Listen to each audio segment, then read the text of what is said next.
Assalamualaikum warahmatullahi wabarakatuh. Nah, teman-teman, hari ini kita akan belajar tentang tabel periodik dan keperiodikan sifat-sifat unsur.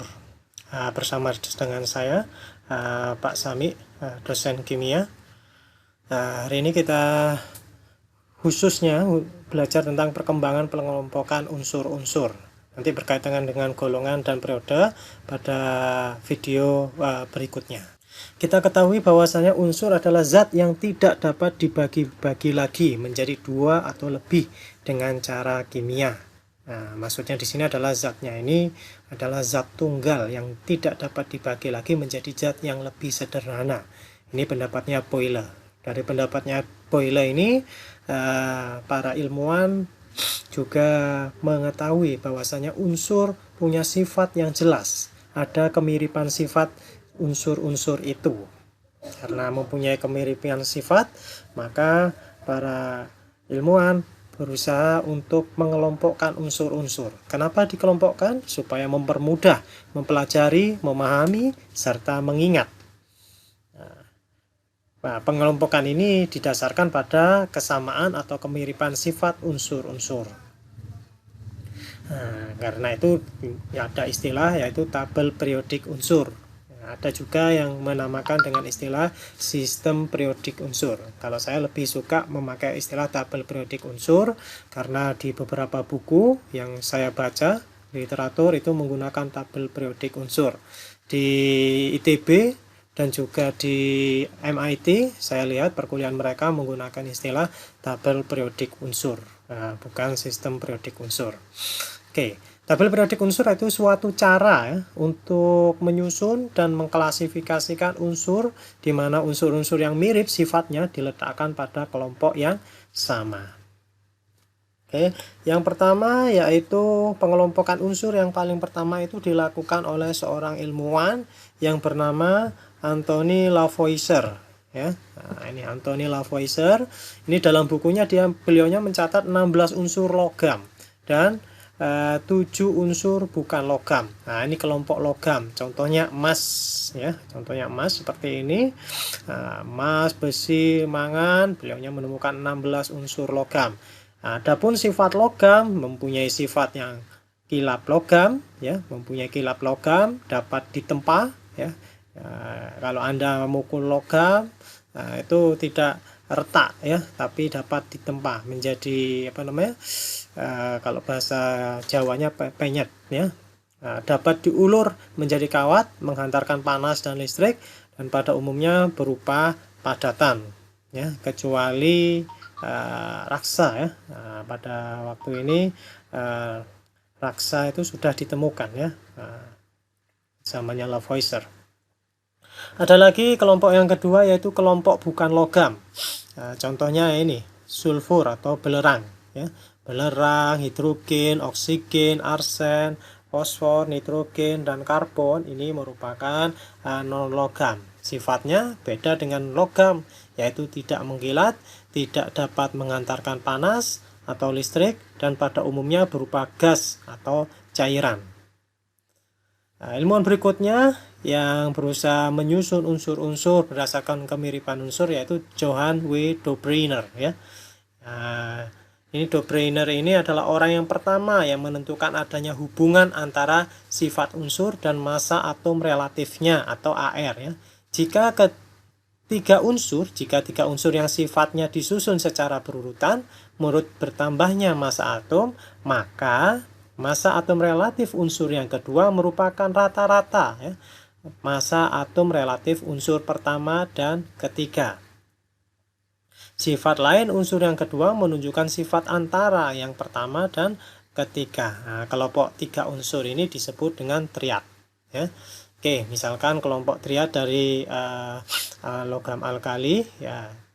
Ini ada Li, nomor masanya, massa atom relatifnya 7, ada juga K. Nah, ini massa atom relatifnya itu 39. Maka berapakah massa atom relatif dari Na? Nah, seperti itu. Kita dapat menggunakan pendapatnya Dobreiner dengan menjumlahkan, ya, unsur pertama dengan unsur ketiga sehingga lalu dibagi 2. Nah, seperti ini ya, 7 ditambah 39 dibagi 2 hasilnya 23. Oke. Ada lagi John Newlands ya. Nah, John Newlands ini menyusun unsur-unsur ke dalam kelompok 7 unsur. Dan setiap unsur ke-8 mempunyai sifat unsur yang mirip dengan unsur yang pertama. Nah, unsur ke-9 mirip dengan unsur kedua dan seterusnya. Nah, ini misalkan ini ya, unsur ke pertama ini sama dengan unsur yang ke-8. Nah, seperti itu. Ini disebut dengan hukum oktav ya. Sifat-sifat unsur merupakan pengulangan secara oktav ya, seperti halnya dalam musik ya. Oke, kelemahannya ya. Kelemahan tabel periodik Newland ini yaitu tidak memperhitungkan letak unsur yang belum ditemukan. Dan terdapat banyak pasangan unsur yang terpaksa ditempatkan pada satu posisi datar. Nah, ini ya, misalkan ini ada satu posisi datar ya. Nah, seperti ini dan lain sebagainya. Oke, selanjutnya adalah Begier de Concordois. Ia menemukan bahwa fakta jika unsur-unsur disusun menurut penurunan nomor massa atom diperoleh secara periodik unsur yang sifatnya mirip. Nah, ini berdasarkan penurunan ya, penurunan nomor massa atom. Oke. Nah, ia menggunakan harga massa atom relatif dalam garis lilitan sebuah silinder tegak. Nah, beliaunya membuat seperti ini tabel periodiknya dalam sebuah silinder tegak. Permukaan badan silinder dibagi menjadi 16 bagian yang sama dengan garis yang sejajar dengan sumber silinder berdasarkan massa atom relatif oksigen 16. Lalu kurva dialur dari silinder ke atas dengan sudut 45 derajat. Kurva ini disebut dengan telluric screw. Pada garis vertikal terdapat unsur-unsur yang sifatnya mirip. Nah, ini misalkan ini garis vertikal, dapat Anda lihat Li, Na, dan K ini sifatnya mirip. Ya, begitupun dengan Mg dan juga Ca. Nah, ini berada pada satu garis vertikal. Oke, ilmuwan selanjutnya yaitu Mayer ya. Mayer ini lebih menekankan pada sifat fisika, yaitu hubungan volume atom dengan massa atom relatif. Nah, sehingga pada garis Y ini ada volume atom, pada garis X-nya ini adalah massa atom relatif. Ya. Mayer membuat grafik dengan mengalurkan volume atom unsur terhadap massa atom relatif. Ya, seperti yang barusan kita bahas. Lalu juga volume atom unsur itu diperoleh dengan cara membagi massa atom dengan kerapatan unsur. Ini tadi grafik Mayer menunjukkan bahwa unsur-unsur yang sifatnya mirip terletak pada grafik yang mirip bentuknya. Oke, misalkan ini ya, ini berada pada puncak. Na, K, dan Rb terdapat di puncak grafik. Ini menunjukkan bahwa hubungan antara sifat unsur dengan massa atom relatifnya. Sehingga Mayer membuat tabel periodik seperti ini. Selanjutnya yaitu Dmitri Mendeleev. Nah, Mendeleev ini selain menggunakan sifat fisika, ia juga menekankan pada sifat kimia dalam menyusun daftar unsur-unsur berdasarkan kenaikan massa atom relatifnya. Nah, kalau ini berdasarkan kenaikan, kalau yang tadi sebelumnya itu berdasarkan penurunan ya. Ini kenaikan massa atom relatifnya. Unsur-unsur merupakan fungsi periodik dari massa atom relatifnya. Nah, tabel periodik Mendeleev, mohon maaf ini tadi salah, yang betul itu seperti ini ya, Mendeleev. Ada beberapa buku itu Mendeleev. Nah, ini kurang tepat ya. Nah, saya sudah melihat di banyak buku, terutama yang berbahasa Inggris ya. Ini tabel periodik Mendeleev, ini bentuk pendek, terdiri atas golongan dan periode. Oke, bagaimana tabel periodiknya? Ya, seperti ini. Di sini juga diberi ya untuk mempermudah tabel periodik sebelumnya, yaitu triad Dobreiner. Nah, ini ada ini triad Dobreiner tadi itu Linaka, ECA, SR, BA dan seterusnya. Tapi yang utama ini adalah tabel periodiknya Mendeleev. Ini tabel periodik pendek ya, tabel periodik pendek. Mendeleev ini sudah menggunakan istilah juga golongan dan periode. Nah, ini periode pada deret yang mendatar. Nah, ini adalah periode deret yang mendatar. Nah, kalau pada deret yang vertikal atau tegak, nah, ini disebut dengan golongan. Kelebihan tabel periodik Mendeleev yaitu yang pertama, sifat kimia dan fisika unsur dalam satu golongan ini berubah secara beraturan. Jadi sifatnya berubah secara beraturan. Dapat meramalkan unsur yang belum diketemukan yang akan mengisi tempat yang kosong dalam daftar. Lalu tabel ini tidak mengalami perubahan setelah penemuan unsur-unsur gas mulia. Tapi tabel ini juga mempunyai kelemahan ya. Tabel periodik Mendeleev ini punya kelemahan, yaitu pertama, panjang periode tidak sama ya. Ini panjangnya tidak sama ya. Periode pertama dengan kedua dan seterusnya ini panjangnya tidak sama. Lalu ada juga triad ya, triad besi Fe, Co dan Ni. Nah, ini triad besi, ada juga triad platina. Nah, ada juga triad platina ringan. Nah, ini dimasukkan dalam golongan 8 ya, golongan 8. Di antara unsur-unsur golongan ini hanya Ru dan Os yang mempunyai valensi 8. Kelemahan berikutnya yaitu selisih massa atom relatifnya antara dua unsur yang berurutan tidak teratur, yaitu antara -1 dan +4, sehingga sukar untuk meramal unsur-unsur yang belum ditemukan.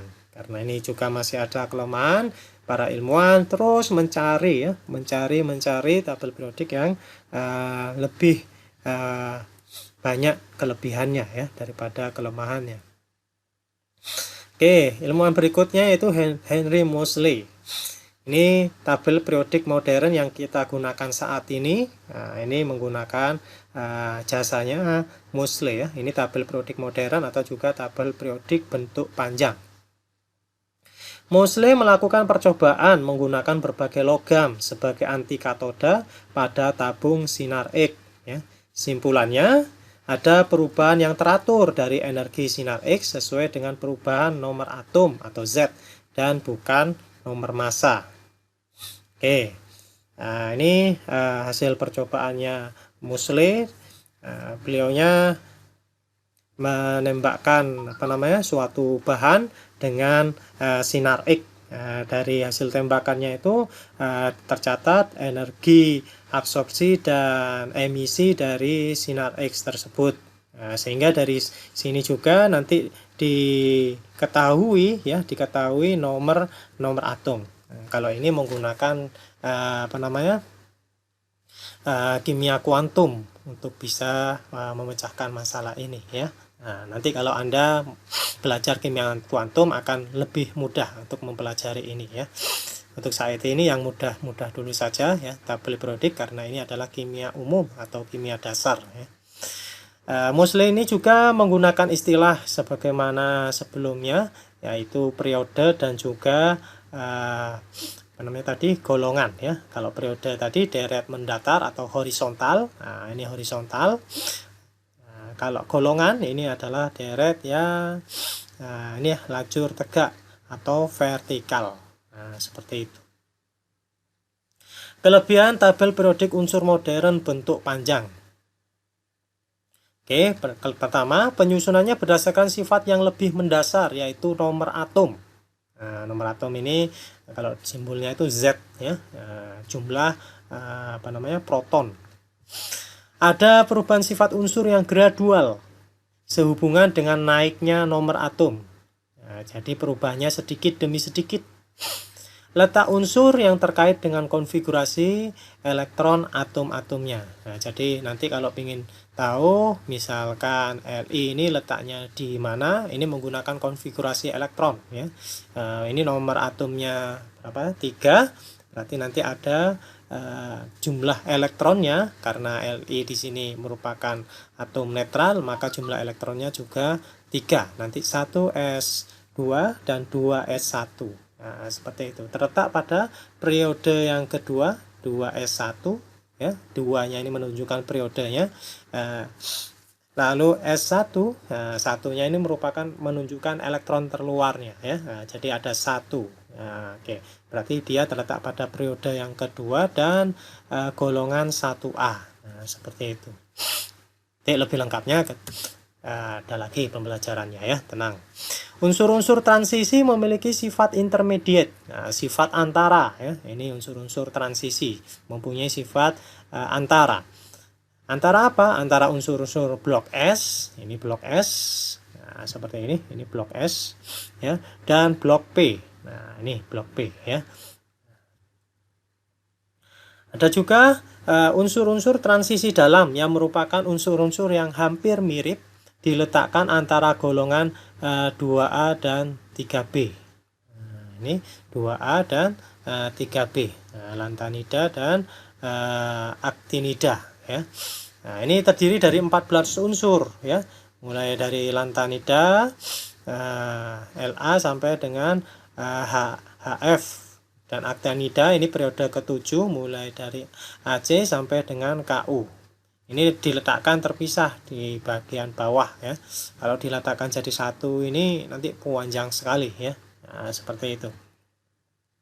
Unsur-unsur logam dan non-logam diletakkan terpisah di antara unsur-unsur metaloid. Nah, ini unsur-unsur metaloid. Ini gampangannya itu membagi, ya, memisahkan antara yang logam dengan non-logam. Nah, ini kelebihannya, ya.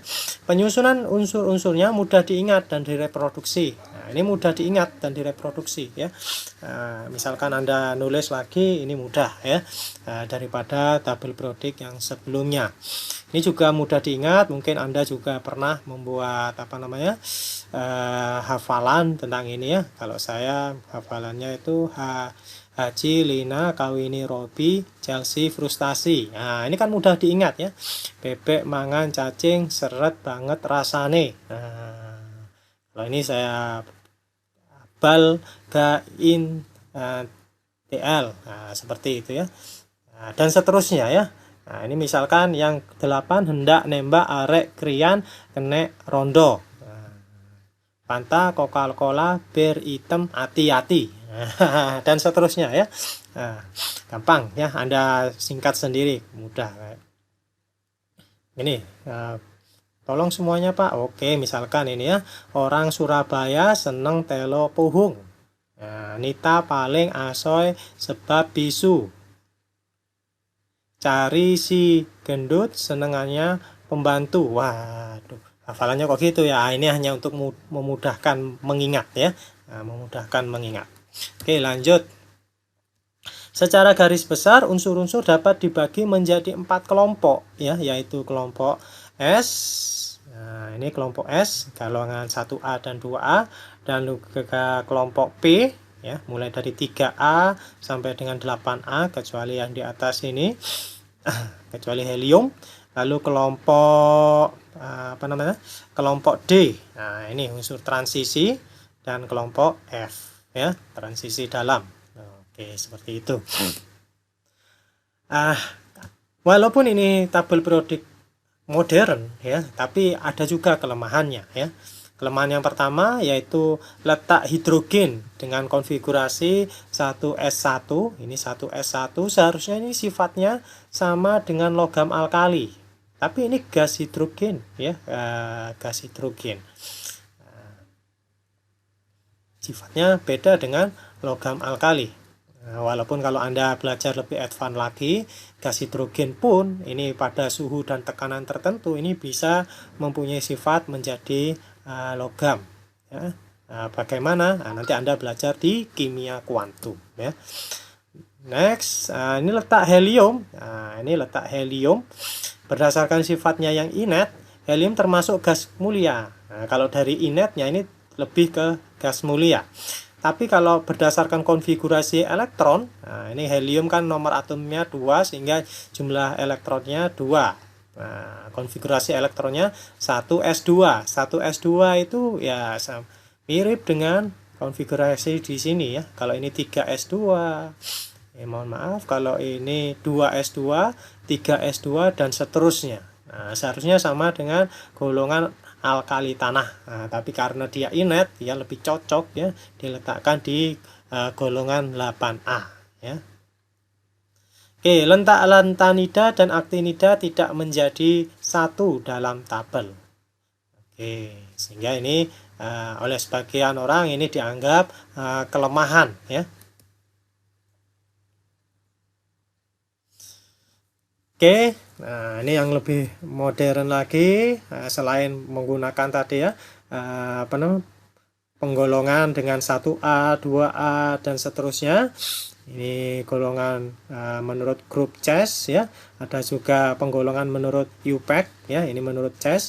Ada juga menurut UPAC. UPAC itu 1, 2 sampai dengan 18. Nah, seperti itu ya.